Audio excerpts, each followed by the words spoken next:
ಗರಿಗರಿಯಾದ ರುಚಿಯಾದ ಮನೆಯಲ್ಲೇ ಹೈಜಿನಿಕ್ಕಾಗಿ ಮಾಡಿಕೊಳ್ಳುವಂತಹ ವೆಜಿಟೇಬಲ್ ವಡೆ. ಇದನ್ನು ಮಾಡಿದ್ರಂತೂ ಮನೆಯಲ್ಲಿ ಮಕ್ಕಳು ತುಂಬ ಇಷ್ಟಪಟ್ಟು ತಿಂತಾರೆ. ಗೊತ್ತೇ ಆಗಲ್ಲ ಇದು ತರಕಾರಿಯಿಂದ ಮಾಡಿರೋ ವಡೆ ಅಂತ. ಹಾಗಾದರೆ ಇದನ್ನು ಯಾವ ರೀತಿ ಮಾಡೋದು ಅಂತ ಹೇಳ್ತೀನಿ ಬನ್ನಿ. ನಾನಿಲ್ಲಿ ಮುಕ್ಕಾಲು ಕಪ್ಪಷ್ಟು ಕಡಲೆಬೇಳೆ ತೊಗೊಂಡಿದ್ದೀನಿ. ಅದನ್ನು ಮೊದಲು ಚೆನ್ನಾಗಿ ತೊಳೆದು ನಂತರ ತಣ್ಣೀರಲ್ಲಿ ನೆನೆಯಾಕಿಡ್ತೀನಿ. 2 ಅವರು ಅದು ಚೆನ್ನಾಗಿ ನೆಂದ ಮೇಲೆ ಒಂದು ಮಿಕ್ಸಿ ಜಾರಿಗೆ ಹಾಕಿ ತರಿಯಾಗಿ ರುಬ್ಬಿಟ್ಕೊಳ್ಬೇಕು.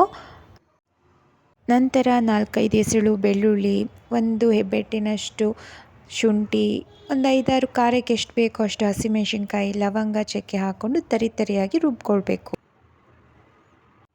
ಸ್ವಲ್ಪ ಕೊತ್ತಂಬರಿ ಸೊಪ್ಪು, 1 ಹಿಡಿಯಾಗುವಷ್ಟು ಮೆಂತ್ಯ ಸೊಪ್ಪು, 1 ಹಿಡಿ ಪುದೀನ ಸೊಪ್ಪು, 1 ಹಿಡಿ ಪಾಲಕ್ ಸೊಪ್ಪು, ಇದನ್ನೆಲ್ಲ ಚೆನ್ನಾಗಿ ತೊಳೆದು ಸಣ್ಣಗೆ ಕಟ್ ಮಾಡಿಕೊಂಡು ಅದನ್ನು ಸಹ ಈ ಒಂದು ಮಿಶ್ರಣಕ್ಕೆ ಹಾಕಿ, ಆಮೇಲೆ ನಾನು ಇಲ್ಲಿ ಒಂದು ಸ್ವಲ್ಪ ಹೂಕೋಸು ತೊಗೊಂಡಿದ್ದೀನಿ. ಅದನ್ನು ಸಣ್ಣಗೆ ಕಟ್ ಮಾಡಿಕೊಂಡು ಬಿಸಿನೀರಲ್ಲಿ ಹಾಕಿ ನೆನೆಸಿಟ್ಟು, ಒಂದು ಅರ್ಧ ಎಲೆಕೋಸು ತೊಗೊಂಡು ಅದನ್ನು ಅಷ್ಟೇ ಸಣ್ಣಗೆ ಕಟ್ ಮಾಡಿ ಮೊದಲೇ ತೊಳೆದಿಟ್ಕೊಂಡು ಸಣ್ಣಗೆ ಕಟ್ ಮಾಡಿ ಈ ಕಡಲೆಬೇಳೆ ಏನು ನಾವು ರುಬ್ಬಿಟ್ಕೊಂಡಿದ್ದೀವಿ ಅದಕ್ಕೆ ಹಾಕಿ, ಸ್ವಲ್ಪ ಖಾರ, ರುಚಿಗೆ ತಕ್ಕಷ್ಟು ಉಪ್ಪು, ಸ್ವಲ್ಪ 1 ಚಿಟಿಕೆಯಷ್ಟು ಅಡುಗೆ ಸೋಡಾ ಹಾಕಿ ಚೆನ್ನಾಗಿ ಕೈಯಲ್ಲಿ ಕಲಸಿ ಒಂದು 10 ನಿಮಿಷಗಳ ಕಾಲ ಅದನ್ನು ಮುಚ್ಚಿಟ್ಟು, ನಂತರ ವಡೆ ರೀತಿಯಲ್ಲಿ ಕೈಯಲ್ಲಿ ತಟ್ಕೊಂಡು ಎಣ್ಣೆಗೆ ಬಿಟ್ಟು ನಾವು ಕರೆದು ತಿಂದರೆ ರುಚಿಯಾದ